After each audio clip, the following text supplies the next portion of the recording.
நாம் இன்னைக்கு எல்லோரும் கும்பமேளா அப்படிங்கிற ஒரு விஷயத்த ரொம்ப அதிகமாக பேசிகிட்டு இருக்கோம். அதுவும் மகா கும்பமேளானா இன்னும் சிறப்பு அப்படிங்கிறத பேசிகிட்டு இருக்கோம். அவ்வளோ பெரிய ஒரு நிகழ்வு நடக்குது. அந்த நிகழ்வுக்கும் நமக்கு என்ன சம்பந்தம் இருக்கும்?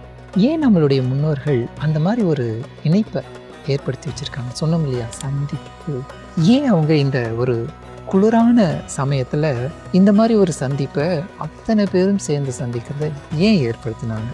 அந்த சந்திப்பு ஏற்படும் பொழுது இந்த குளிருக்கும் இந்த பிரபஞ்சத்தில் இருக்கக்கூடியதுக்கும் என்ன ஒரு கனெக்ஷன் இருக்குது? இந்த காலகட்டத்தில் என்ன என்னுடைய உடம்புக்குள்ளாக நடக்குது?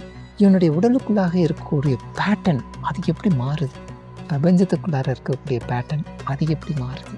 எதுக்காக ஒரு குளியலுங்கிற ஒரு முறையை கொண்டு வந்து வச்சாங்க? அதுவும் ஒரு ஸ்பெஷலான ஒரு குளியல். எதுக்காக இதை சொல்லி வச்சாங்க? என்ன நடக்குது நமக்குள்ளாக? அப்போ அந்த இடங்கள்லாம் ஸ்பெஷல் அப்படிங்கிறத சொல்கிறாங்க.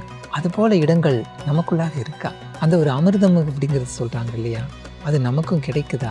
நமக்குள்ளாக உருவாகுதா? இப்படி பல கேள்விகள் நமக்குள்ளாக இருக்கும்.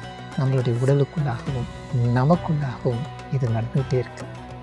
யோசிச்சு பார்க்கணுமா?